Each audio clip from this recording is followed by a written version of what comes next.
तो दोस्तों, जिस एनाइम का हम वेट कर रहे थे वो आ गया है। इस एनाइम की बहुत ही ज़्यादा हाइप थी इंडस्ट्री में। आज हम निंजा कामुई की एपिसोड 1 को एक्सप्लेन करेंगे।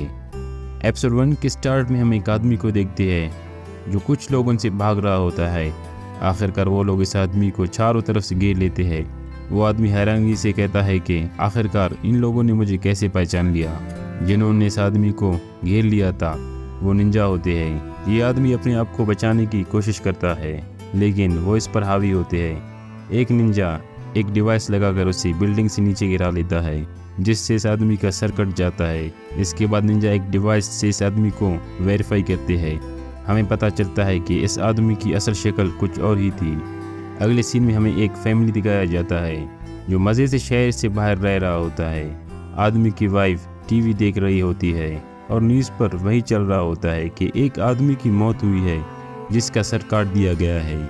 इस न्यूज़ को देखकर आदमी की वाइफ परेशान होकर कहती है कि ये वही लोगों का काम तो नहीं है। फिर अचानक से उनका बच्चा वहाँ आ जाता है, तो ये बात वहीं ख़त्म होती है। फिर आदमी अपने बच्चे को सुलवाने ले जाता है। आगे हम देखते हैं कि इस आदमी ने अपने घर के चारों तरफ CCTV कैमरे लगाए हुए हैं। आदमी दोबारा अपनी वाइफ के पास आता है। उसकी वाइफ कहती है कि ये मुझे उन्हीं का काम लग रहा है, लेकिन वो इस आदमी को जानते भी नहीं थे। सिर्फ उसकी कुछ जान पहचान के लोगों से बात करके उसे पहचान लिया। ये हमारे लिए बहुत चिंता की बात है। ये सुनकर आदमी कहता है कि चिंता की ज़रूरत नहीं है, हमें कोई पहचान नहीं पाएगा। उसके बाद उसकी वाइफ कहती है कि ये शिनिगामी तो नहीं है। इस पर आदमी कहता है नहीं नहीं, शिनिगामी हमेशा अकेले शिकार करता है। इसके बाद आदमी कहता है कि तुम चिंता मत करो, सब कुछ ठीक होगा। इसके बाद हम देखते हैं कि ये फैमिली जब भी कहीं जाती है या शॉपिंग करती है तो अपने फिंगरप्रिंट्स ज़रूर मिटा देती है और खुशी खुशी रहने लगती है। इसी दौरान निंजा 4 और लोगों को मार देते हैं। अगले सीन में हम देखते हैं कि आदमी सो रहा होता है। इसी दौरान अचानक से उठकर बैठ जाता है। इसे देखकर इसकी वाइफ भी उठ जाती है। आदमी कमरे से बाहर निकलकर नीचे आ जाता है। इसी दौरान बहुत सारे निंजा आदमी पर हमला कर देते हैं। आदमी बहादुरी से निंजाओं से लड़ता है। अचानक से अपने बच्चे की आवाज़ सुनाई देती है। वो अपने बच्चे की कमरे की तरफ जाने लगता है कि एक निंजा जहरीली सुई उसकी तरफ फेंक देता है।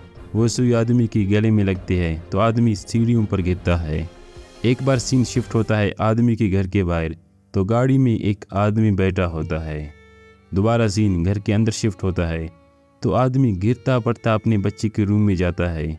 जाते ही देखता है कि उसकी वाइफ और उसका बच्चा खून में लथपथ ज़मीन पर पड़े हैं। एक निंजा कहता है कि तुम्हारी वाइफ ने बच्चे को बचाने की बहुत कोशिश की थी। ये कहती है कि वो आदमी की वाइफ के गले में तलवार घुसा देता है। एक और निंजा पीछे से आदमी की पीठ पर वार करता है।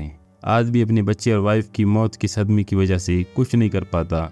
वो ज़मीन पर गिरता है और उसकी सांसें बंद हो जाती है। इसके बाद पुलिस घर में आ जाता है और डेड बॉडीज़ को हॉस्पिटल ले जाया जाता है, लेकिन आदमी अचानक से होश में आ जाता है और उल्टियाँ करने लगता है और फिर बेहोश हो जाता है। नेक्स्ट सीन में हम देखते हैं कि हॉस्पिटल में इसी का इलाज हो रहा होता है। हमें इस आदमी का नाम लोगन बताया जाता है। जैसे लोगन को होश आता है तो अपनी बीवी और बच्चे के बारे में पूछता है, तो डॉक्टर कहता है कि उनकी मौत हो गई है। ये सुनकर लोगन रोने लगता है। इसके बाद 2 FBI एजेंट वहाँ आते हैं। लड़की का नाम एमा है और आदमी का नाम माइक मॉरिस है। वो लोगों से पूछते हैं कि आप उन लोगों को जानते हैं जिन्होंने तुम्हारी फैमिली की हत्या की है, लेकिन लोगन उन्हें कुछ भी नहीं बताता। तो माइक लोगन से कहता है कि मेरा कार्ड है, कुछ याद आया तो मुझे ज़रूर बताना। जाते जाते माइक एमा से कहता है कि मुझे यकीन है लोगन इन हत्यारों को जानता है। दूसरे सीन में हम देखते हैं कि लोगन व्हीलचेयर पर हॉस्पिटल की छत पर है और एमा भी वहीं नज़र रखी हुई है। हमें एक फ्लैशबैक दिखाया जाता है कि जहां लोगन अपने फैमिली की बॉडीज़ को देखने जाता है। फिर रूम में इंटर होने से पहले ज़ोर से चिल्लाता है। अपने हाथ से सुई निकालकर अपने दूसरे हाथ को ज़ख्मी कर देता है।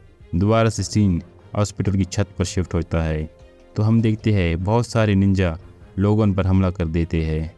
लोगन इस बार बहुत बहादुरी से लड़ता है और एक निंजा टेक्निक यूज़ करता है जिसकी वजह से उसके मुंह से धुआं निकलता है और वो गायब हो जाता है। सिर्फ और सिर्फ लोगों का सर नज़र आता है। उसी दौरान सारे निंजाओं को मार देता है। इस सारे सीन को एमा देखती है। लोगन उसे नहीं मारता, सिर्फ बेहोश करके छोड़ देता है। लोगन लिफ्ट के ज़रिए नीचे आ जाता है तो इधर और भी निंजाए लोगन का वेट कर रहे होते हैं। लोगन इन सब से लड़ता है और सबको मार देता है। वहाँ पर माइक मॉरिस भी उसे देख रहा होता है। आखिर में निंजाओं का लीडर बच जाता है। उसके और लोगन की खूब लड़ाई होती है। वो लोगन के गले में वही डिवाइस लगाता है, लेकिन लोगन जल्दी से डिवाइस का रस्सी काट देता है और इस लीडर पर हमला करके उसे जख्मी करता है और उससे पूछता है कि आखिरकार मुझे पहचान कैसे लिया। तो वो लीडर कहता है कि तुम कुछ भी कर लो, तुम बच नहीं सकते। इसके बाद लोगन अपने चेहरे का मास्क हटा देता है तो हम इस बार लोगन का असली चेहरा देखते हैं। वो लीडर भी लोगन का चेहरा देखते ही बहुत ज़्यादा डर जाता है। लोगन आखिरकार तलवार का वार करके उस निंजा लीडर को मार देता है। फिर लोगन अपनी वाइफ और बच्चे की डेड बॉडीज को देखकर घर चला जाता है और अपने घर से एक बॉक्स निकालता है जिसमें कुछ सामान और उनकी फैमिली की पिक्चर्स होते हैं। पिक्चर्स को देखकर हम जान जाते हैं कि उसकी फैमिली भी मास्क लगाया करती थी। इसके बाद हम देखते हैं कि लोगन एक मास्क पहनता है और बहुत ही ज़्यादा गुस्से में होता है और बहुत ही ज़्यादा ख़तरनाक लग रहा होता है। इसी के साथ ये एपिसोड 1 ख़त्म हो जाता है। तो दोस्तों, हमें बताइए कि ये एपिसोड 1 आप लोगों को कैसे लगा और हमें कमेंट ज़रूर करें। मिलते हैं नेक्स्ट एपिसोड में, तब तक के लिए सब्सक्राइब ज़रूर करें। Thank you.